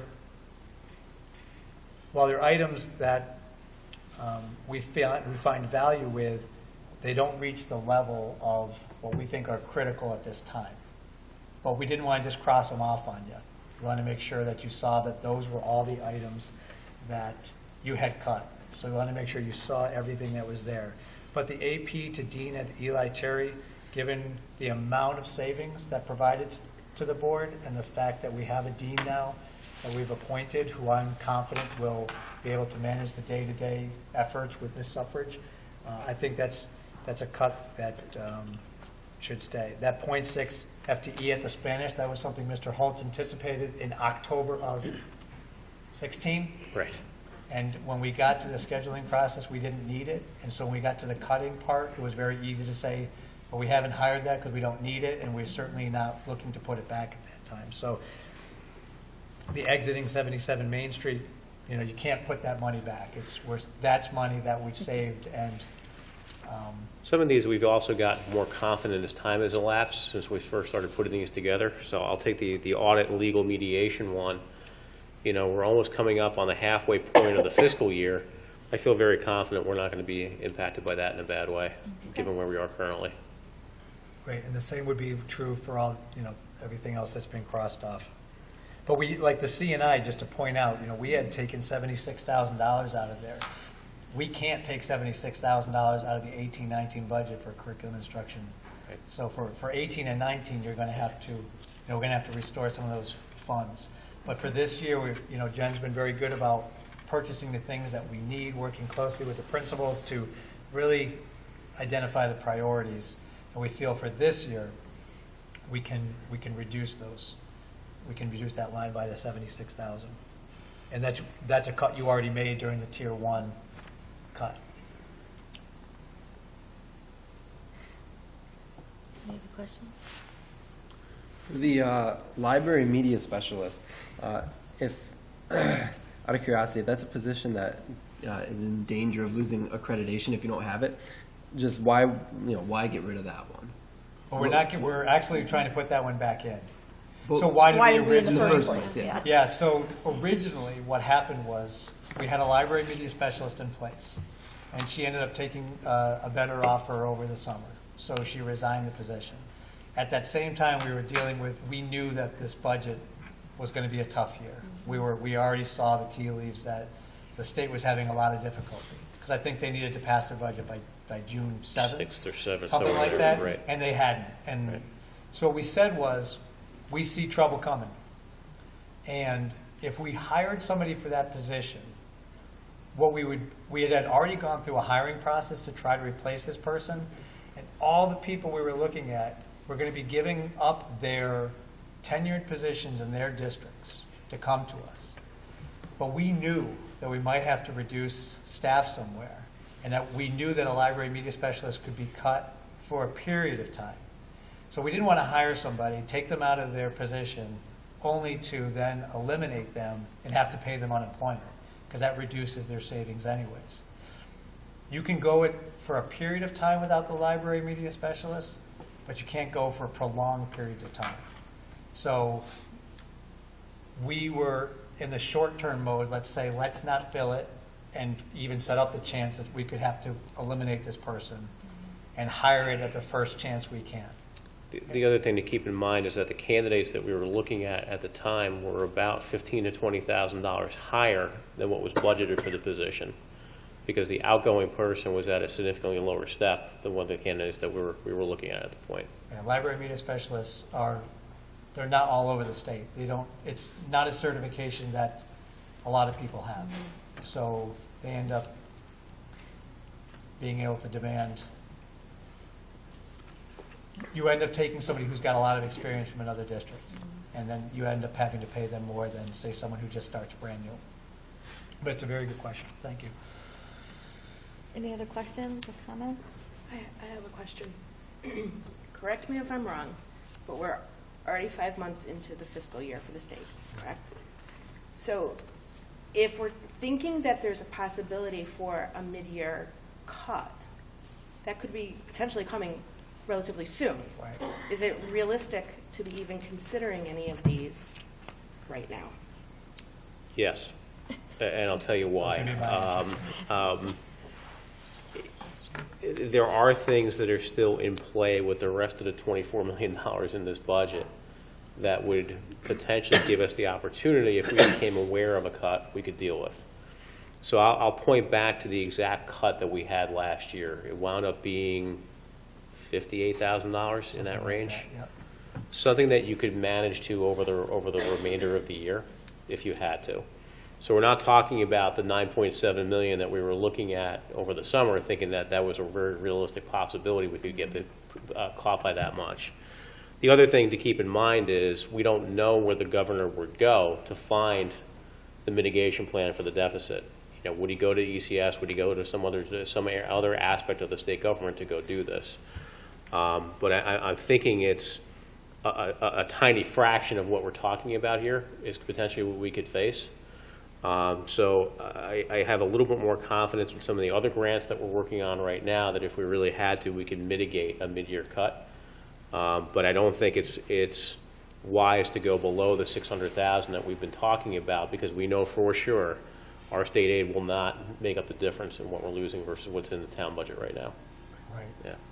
And remember, the fund balance in Plymouth is not such that they can really take that. They cannot take a $600,000 hit. And so we're trying to work closely with town officials to make sure that we work together, because in the end, you know, it all comes out of the same big pocketbook. But at the same time, now that we have a budget, we believe we can add some stuff back. And we were trying to prepare for worse and worse situations. If you remember, we were starting to talk about a tier 3 list. If the state didn't pass a budget, we were actually thinking about coming with another few $100,000. Although in my mind, I really didn't want to. I think the board had said, you know what, we've cut enough. We're not going to take any more away from the children. And I was on that ship too. So we had a list of tier 3 cuts, but they were really starting to become draconian. I don't like the tier 2 list all that much that we had to put together, but the tier 3 list was actually taking teachers right out of the classroom and having to combine classes and all things like that. So now that we actually have a budget, we feel like let's put back what we can put back and let's manage to this. So we're pretty conservative, myself and Mr. Penn and our team, and we feel comfortable that we can do this much at this time. Jerry? I just want to explain the energy conservation specialists and why we technically need it, right? And I did some research because I was part of the board when, Karen, you and I were on the board when we brought this in. So I kind of did some research when we were going to get rid of Mr. Sandshaw. That program, technically, I think our investment was approximately $400,000 that we had to pay this company in order to put whatever energy information they had to put into the school system in order to monitor our energy costs. And out of that $400,000 that we spent, they did guarantee us, I do believe at some point in time, and you may refresh my memory, that if we didn't save a certain amount of money, I can't remember what that amount was, that they would write us a check at the end of the 4 years for whatever they anticipated our cost savings would be. So when you looked at it, it was kind of a win-win situation in order to bring this energy company in and have somebody, and I have to use Mr. Sancho because he is a consultant, but it could have been anybody that we had hired, okay? So if you look at the savings that we actually did over the course of, I think, 7 years, we've saved $1.5 million out of a $400,000 investment. Now, if Or you've avoided the cost, there's a difference. Excuse me? Or you've avoided the cost, there's a difference. Well, I understand, okay, but there was a cost saving. The money that we saved in that energy went to other areas that we could afford in the education system, okay? So we didn't have to worry about cutting any money out. And let's say it was $200,000 approximately per year that we were saving, we wouldn't have to cut positions and stuff. So it's a win-win type of deal. The only thing is that if we don't have a person monitoring that, that contract is null and void, okay? And which means that if we decided this a year from now to get back in, we'd have to start all over again from square one. So it's really important that we as a board try to retain that position so we don't have to start all over again. So I'll just comment on that further, that Mr. Sancho stayed on as a volunteer throughout this process with some limitations around how he's able to do his job, because quite frankly, we need to get him into the building after business hours, after the custodians leave, and there's not an easy way to do that for volunteers. There isn't one.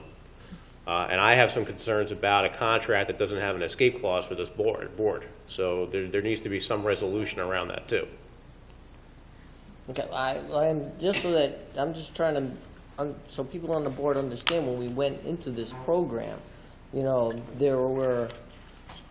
it was a win-win situation for the board, and not realizing that yes, there was no escape clause, okay, but the consequences without the escape clause is that if you wanted to go, if there was an escape clause in there, and we decided to get out of it and decided to get back in again, what were the consequences that come with that escape clause? Well, my point is that you have a permanently funded position now, basically, because you have no way of exiting the contract.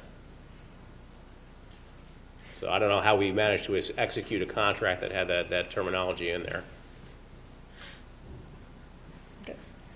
So, but be that as it may, we are looking to, our recommendation is that we do put the conservation specialist back, and Mr. Penn and I will have to take a look at that contract to see what options are available to us for the future, because you don't necessarily need this position for 50 more years.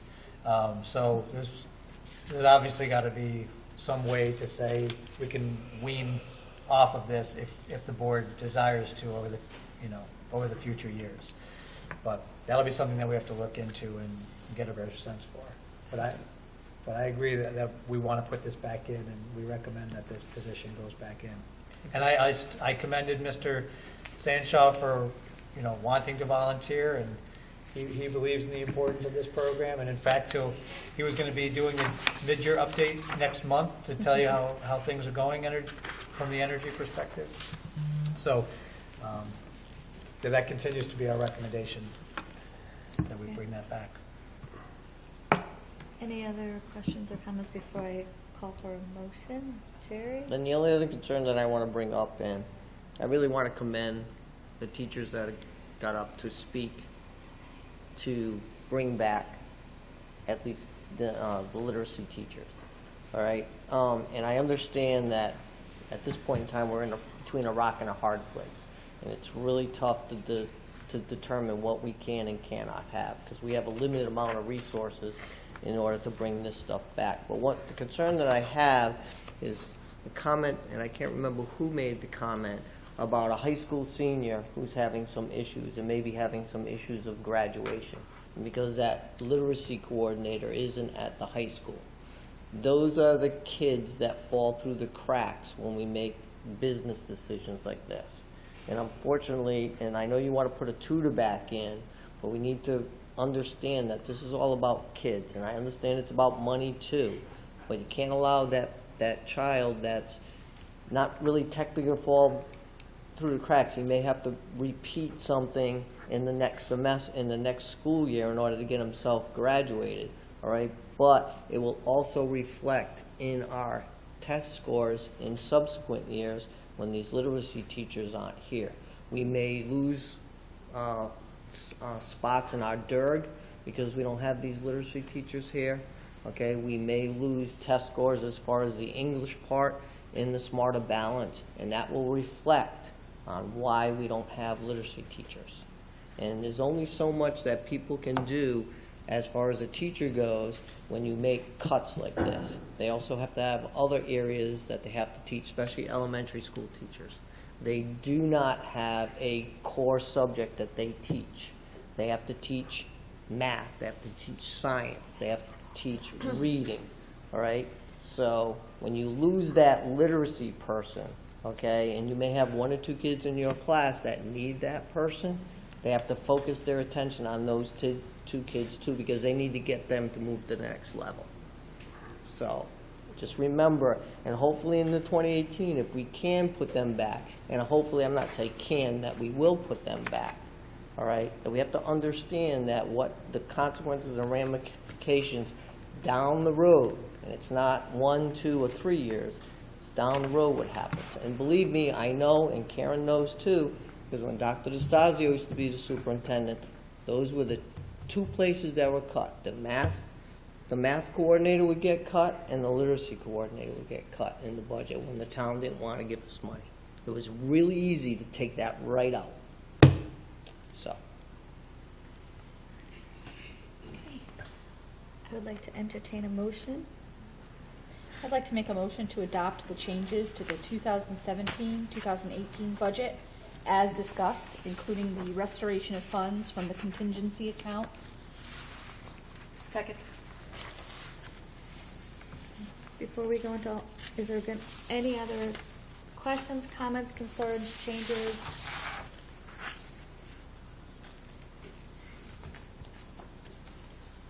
Nothing? Okay, I'm going to do a roll call vote, though. Josiah? Yes or no? Roll call means I actually call your name instead of saying hi. Oh. Hi. Sorry. Yes. Melissa? Yes. Michelle? Yes. Karen? Yes. Jerry? No. And the ayes have it. Okay.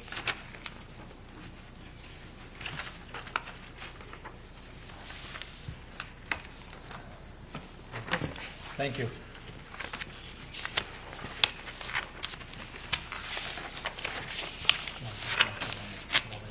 Yeah. Mr. Phil, you're next. Yeah. Given the late hour, I'll try to go through the Cliff Notes version of this.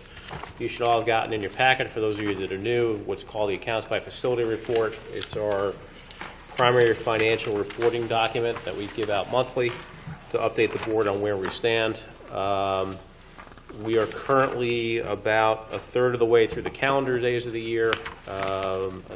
We are about 42 or 23% of the academic days through the year, through October 1st. What I always tell people is to go to the very last page of the document, see how much we have expended at this point.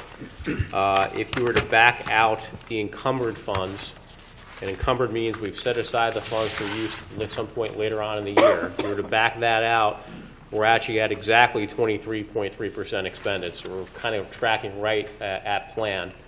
And that, of course, continues to hold the contingency at that $600,000 plus level that we've been talking about for the last 20 minutes or so. We still have things that are some timing issues on managed school transportation. The check went to the town by mistake, so they're in the process of sending that back over to us. Lunch program salaries, both of those things are timing issues that eventually will work their way back out to zero by the end of the year. We've been working very closely with the town on cash flow issues to make sure that we're going to be okay until January when town tax receipts continue to come in. I've made mention in a couple of the past board meetings that we are very closely still monitoring our medical claims at this point. I am aware that there are 2 claims that are in excess of $100,000 each, one of which has gone above the $125,000 individual stop-loss retention, which means Anthem is now paying those costs on that particular claim. You know, our liability is now capped. It has improved slightly from where we were in September. We're now running about $125,000 adverse to where I thought our claims would be. But that's down from $250,000 from where we were in September. So decent progress there. But, you know, we, as I said, are working very closely with the comptroller's office to make sure we're stretching our accounts payable as best we can to manage our cash flow. We're deferring certain payments that we're able to. So I'm gaining confidence, particularly with the news that was shared tonight about the timing of the ECS payment, that we'll be okay for cash flow until we get to January. But as for the overall budget, we are tracking very, very close to where the plan should be. And unless there's questions about it, I'd love to get a motion to send the accounts by facility report over to the Board of Finance. So moved. Second. Karen, Melissa, any questions, comments, concerns? All in favor? Aye. Any opposed? Any abstentions? Thank you. Okay, so the second item I have that comes next is there are transfers this month. And there's two different types of transfers. You'll see one marked at the top that says informational only. The way that our board policy reads, where Dr. Semmel and I, if we jointly approve it, can transfer items within accounts up to about $12,000. Anything above $12,000 has to come for actual formal board approval. So you'll see on there, we're on that first page for the informational only items, we're shifting around a small amount of dollars just to cover things that we probably overcommitted to in terms of exiting 77 Main and making sure that we have enough money to pay the bills that are now lagging, utility bills, things along those lines, because we formally ceded the property back to the town, but you still have to pay up until the time that you cede it. So we're addressing that through that informational item only.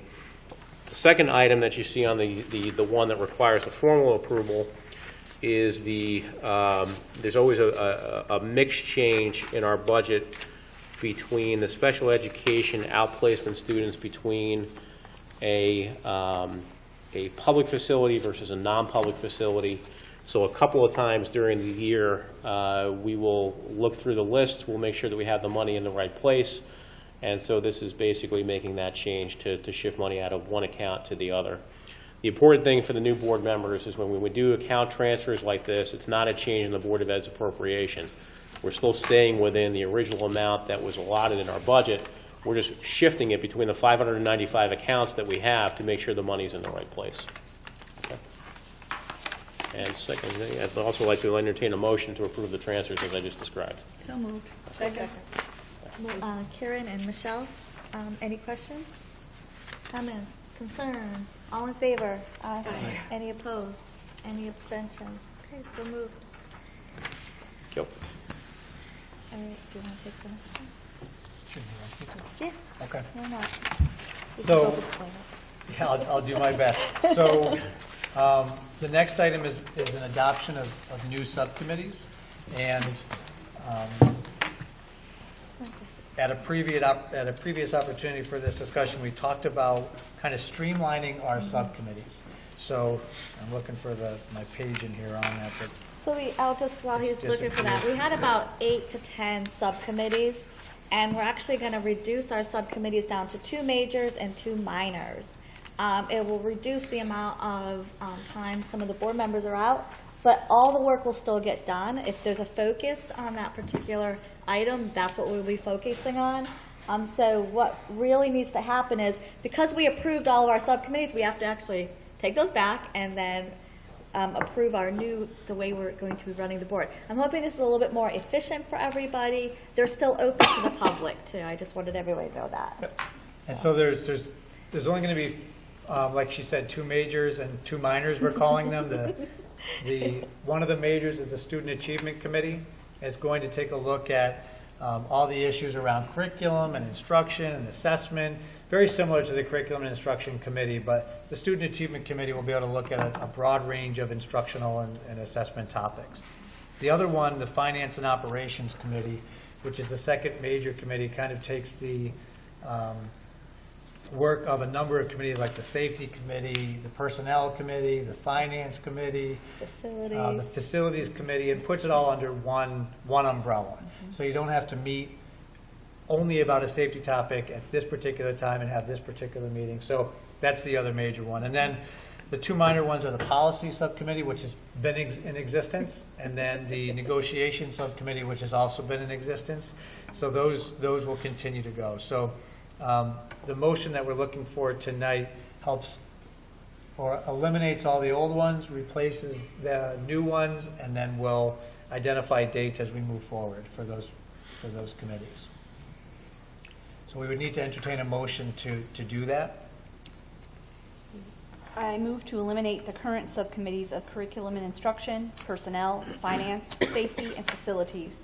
Furthermore, I move that we replace these subcommittees with student achievement subcommittee and finance operations subcommittee as discussed. Second. Any discussions or comments, concerns prior to our vote? Okay, all in favor? Aye. Any opposed? Aye. Any abstentions?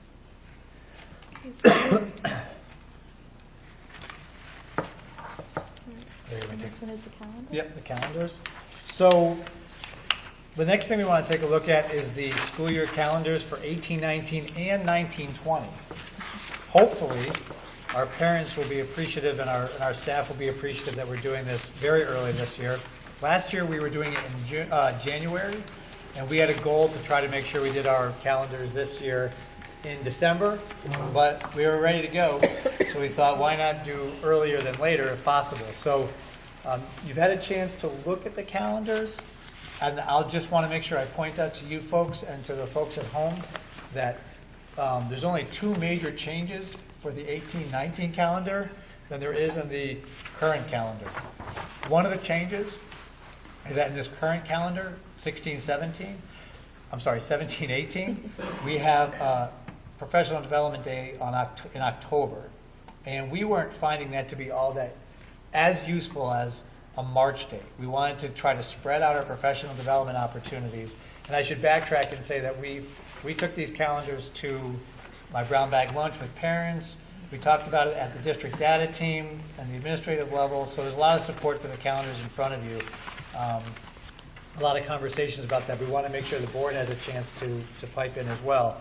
But the October day is right off the heels of the August Professional Development Day and right before November. So it just seemed like we were not able to get as much out of it as we could if we moved the day to March. Our parents were really excited about having March broken up, and I think our students would be happy about having a day off in March as well, because March is well known as the longest month in education. So the teachers would be still working, as all the administrators and stuff like that, but it would be a different type of day. It'd be a learning opportunity type day, which is a change in scenery sometimes is also appreciated. The second big change that we're putting in here is we had some conversations with folks about whether or not we should have school on Veterans Day or not. Just so happened in this particular year now, 17-18, the Veterans Day falls on Saturday, and in 18-19 it falls on Sunday. But in our conversations with folks who are veterans, they think, from the ones we heard from, that it would be better to have school on a Veterans Day. And it seems from what we're hearing from them, and former member Roxanne McCann had also shared that information at a previous meeting. I think it comes from mostly because when schools are in session during Veterans Day, we're going to do something around Veterans Day. If you just are home, it's kind of hit or miss whether or not something happens. So our plan would be to work with the American Legion to try to talk about things that we could do at all four schools. Some of our schools are already very invested in Veterans Day, and we would just like to have school on that particular day, honor our veterans, and make it a school day. So those are the two major differences that you see in 18-19 that you would see in the 17-18 year. And then that shows up again in 19-20, where actually Veterans Day finally shows up on the 11th, and we're counting it as a school day. So I'd be happy to speak about anything specifically in here. If you've got questions about the 1819 or 1920, Ms. Parsons could talk about it as well. I just have one quick, I'm just looking at the calendar in November, and the only reason why I look at it this way is that on the 6th, you give everybody the day off, which is normally an election day, it depends on, but having the kids come to school on the 5th, then have Tuesday off and then go into Wednesday. I mean, not that I don't want to give kids even a longer weekend, okay, but I was just wondering if it would be beneficial that if you gave them the 5th off, that day before Election Day, all right? And even if you have, goes into another day into June, just wondering that gives the kids, initially they start school in September, they got October, a lot of things going on, and now they have that nice little quiet weekend that they can address. They got that at Thanksgiving. They're good. I don't know I was just how other board members would feel about the 5th. I'm just saying, I was just looking at it and just putting myself in a student's position. If, come to school on that Monday, then I get Tuesday off. Why couldn't I have like that nice, get out on Friday, don't have to be back till Wednesday? I just put it in a student's position, didn't put it in my own perspective. But I just looked at, why am I going to school for one day, have the day off, and then go back to school again? That's the only, when I looked at it, that's the perspective that I put it in. Josiah? I have a question in a completely different direction. Why do we have an election day off?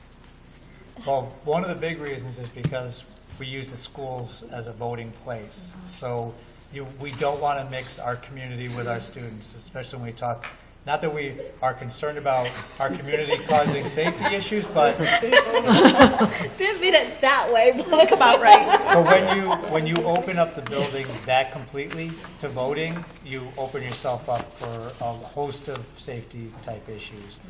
Plus the parking and all that stuff becomes nightmarish because we did have a PD here, and I had to work very hard to make sure our teachers didn't park anywhere near the area where the voters were going to park. But if it's a school day, those parking lots are pretty full. So, and now that we're doing it at the high school, you wouldn't want. I mean, they were in the gym the entire time, so it's hard to commingle those two activities. I mean, honestly, if our elections were not in one of our buildings, technically we could be open. But all these years, we've at least used one, sometimes two buildings on and off. So it would really be up to the town to say, you know what, it worked this time, but let's try a different building. Then technically we could open. But because it's here, does that answer? Well, yeah, and on top of that, if we were to take November 6th, Election Day, and make it a regular school day, we would then have to make another professional development day somewhere and take another day from instruction anyway. Yeah, that's true. So, because it's in the contract. There's 4 professional development days built into the school year, so it would So have the to show teachers up come somewhere. on Election Day. They come to learn, but not students. Happily. Favorite day to come. That's right. So, good question. Any other questions or comments or changes or? I also wanted to bring up that I'm bringing 2 years to you, but it's totally up to you guys if you wanted to do 2 years. We thought that one of the reasons why we brought 2 years this year and we haven't done in the past is there was one of these state statutes where they think they're doing all kinds of great things for us, where they said we had to follow the RESC and their calendar, a common calendar. And then they took the rule away and they said that they had eliminated an unfunded mandate, and we should praise them, which I don't praise them for this particular one. But now that we do not have to follow a state RESC's calendar, and we're free to go beyond, you guys used to do a couple of years, I believe, in advance. And so instead of bringing calendar up every year, our parents would know well in advance when the kids would be off and when they can take, request time off from work. So, which is important to our parents. So that's why I'm bringing 2 years to you, but it's up to you if you wanted to not do 2. It'd be up to you guys. I like to do the 2. I'd like to make a motion to approve the 2018-2019 school year calendar and 2019-2020 school year calendar. Second. Okay, Melissa? Any more discussions? All in favor? Aye. Any opposed? Any abstentions? Okay, so Thank you. you're very welcome. Where are we? You're at board member committee report. Okay, exactly. Okay, so this part of the meeting is going to go very quickly. Because we don't technically have our chairs, our committees together, they will have their first reports next month, and all of you will get your assignments within the next week, just so you know what committees you will be on. The next thing is our second public comment is open. We knew you were coming back. Becky Holleran, PEA co-chair with Unit Stratford. I just wanted to reiterate the importance of our literacy positions and kind of also point out, since I've been in this district a very long time, those positions were put in, and what was taken out at that time was our literacy tutors that we had in place to support all of our students. So then we put these literacy positions in, and now those have been taken away. So I just want to make it very clear that, you know, again, we are very willing to work with the Board of Education, the town, and everyone, and we really would like to work on a budget for next year that reinstates these positions so that we can provide the support that we need for our students, because it is really becoming more and more difficult. So thank you for your time, and I look forward to working with you. Thank you.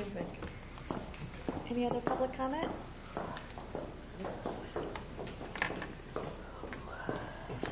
Hi, I'm Jenna Downs, 24 North Street. I'm just want to echo the teachers. So I have a student or a son who's in kindergarten at Plymouth Center School. I just wanted to emphasize the importance of the literary coach, especially in the elementary school. We talk about the students falling through the cracks in high school. And I think just setting up that foundation, if a child gets behind in elementary school, it becomes exponentially harder to catch them up when they're in the high school years. So just speaking as a parent, he's come a very long way. You know, in the beginning, I'm actually completely impressed with how much he's reading. So, you know, I just wanted to say from a parent's aspect, it's just very important to have that support, especially in the younger years, so you don't have those kids falling through the cracks when they're older. So, thank you. Thank you. Any other public comment? Going once, going twice. Okay, moving forward. Okay, same with the board liaisons. You will be all getting your assignments. I tried to match you up with your first choice. It may or may not happen, but I will let you guys know which PTA or organization you will be working, PTA, you will be working with. So that will probably, by the middle of next week, you'll know that. Board comments. Any board comments before I make my final? Jerry? There's a lighting issue out in the parking lot, okay? And I know in election night, I was approached by a number of people while I was standing out there wondering why the parking lot wasn't lit. And an individual that is well regarded in town came over and was having a discussion. He was talking to the mayor. He was having a discussion with an individual. They were coming out of the gymnasium. And he was commenting on why there wasn't any light. And as he was walking, he stepped off the curb, not realizing the curb was there, and he fell. So I think it's a safety issue, you know, out there, because there is no lighting out there. Actually, there's inadequate lighting. I'm not saying that there isn't any. There isn't any adequate lighting out there. And a finance board member who is running for finance board again asked me that why we as the Board of Education didn't notify the finance board that we were having issues with lighting here. And I explained to him that Personally, I didn't know that there was an issue with lighting, that some of the lights are just out. We have approximately, I do believe, 40 light bulbs that are supposedly out there. And his concern was, Jared, that's a huge safety issue and a liability issue on the town. So hopefully we can address that and try to get Why that. are you bringing this up in this manner instead of just contacting me? Because I would have told you that you may have heard that we were trying to do a major energy conservation project, which is why a number of these things were deferred. In addition to that, we already got a quote in. The first quote was $139,000 to replace the lights up here. And I don't think this board is in any position to have $139,000 be spent on lights. If you want me to put that line item into the budget for next year, I'll be happy to do it at that price point. But we're trying to work our way through a number of different things. And I think we're going to be getting a quote this Friday that looks at something closer to $14,000. Well, I understand that, Phil, but, you know, when people ask me a question, I don't have an answer for them, okay? Then you And I contact the explain- board and you I contact explained the to them. appropriate person. No, I understand that, okay, but there was a comment that was made by the board chair in that discussion with that individual that we have 40 lights out, okay, and that each light cost approximately $500, okay? And as the finance board person that was running there explained to me, why weren't we notified as the finance board? And I said, I have no What were they idea. going to be notified of? This is the comment I that understand. he We don't notify the Board Okay. of Finance of things like that. though. because his concern was that it was a safety issue, and he also looked at it as a liability issue for the town if somebody got hurt. I will say that we want to replace the lights. We absolutely do. And looking back, it would have been great if we were able to maybe rent some lights for, you know, lots of other people could have also had the idea of maybe renting lights for election. I'm not responsible for election night, but having some lights there for election would have helped. You know, playing Monday morning quarterback, you know, we can make that decision now. But we are working towards trying to get some lights up there. But that is something that if you hear, we often talk to our board members, if there is something, a concern out there that comes to a board member, you know, please contact me or please contact Mr. Penn, because we will get on top of that as quick as we can. Mr. Penn's already been, like you said, already has quotes coming in, and this was even prior to election. But $130,000 at this time is just unmanageable. It's a non-starter.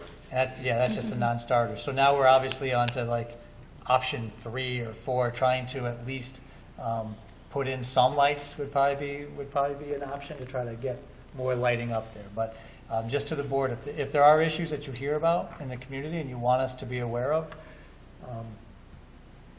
give me a call, give Mr. Penn a call, and we'll then be aware of that too. And just to make a comment on your comment, as standing board chair, the moment I heard, I contacted our business manager that evening. So it was not ignored. I didn't know, we didn't know what was happening, but the moment I found out, which was appropriate for somebody from the community to come to me, I made a phone call. I spoke to him 3 times that night. So I want everybody to know that the moment I found out, I made the phone call to make sure we were on top of it. I didn't say that it was being ignored. I just asked a question wondering why. That's all. But you mentioned that she was told, so you were making a comment that it was ignored. That's how it was taken. Any other comments from the board? Yes, I actually have one. Okay. I did attend the Terryville High School after grad meeting, and there was a lot of news that came out of it, so I thought it was appropriate if I bring it up, and I'll make it short. They have a marketing firm that is handling their after grad program, and they have a logo and website and all kinds of things that are going to be happening for their after grad. We had a connection. One of the parents' brother-in-law owns a marketing firm, so therefore we obtained their services for a severely discounted rate of free. Free is always good. Yes, lots of great fundraising ideas coming out of this group, and They're looking back to bring back some traditions for the students, such as being part of the spring extravaganza, having some sort of maybe different way of bringing back Mr. THS, maybe not exactly the same as it used to be, but the seniors this year are a very spirited group and have a lot of people who are willing to participate, and they maybe weren't as willing to participate in the past. So those kinds of things kind of fell by the wayside over the years, but this group is particularly looking forward to bringing back some of those experiences that they had before. That's fabulous. That's it. Thank you. Any other board comments? I just want to welcome the new board members, Josiah and Richard. Okay, my final comments are, our interns were wonderful. They were so well-spoken, so professional, so proud. Mr. Perkins, you're doing a great job. Thank you. Welcome to Josiah and Dick. Thank you for volunteering for this great job that you get so much money for. You know, you get 100% zero. But it's worth it. I mean, the kids are worth it. So thank you again for both being a part of our board. And I want to say congratulations to Nicole Walsh for being our new dean at the middle school. And thank you to all the teachers and public that came out and spoke tonight. We do take what you say to heart, and the budget will hopefully look a lot different next year. So the next thing I want to just remind everybody, the next board meeting is December 13th, 7 o'clock here in the cafeteria at the high school.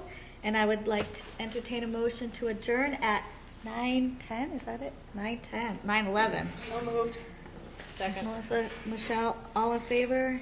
Any opposed? Any abstentions? Thank you.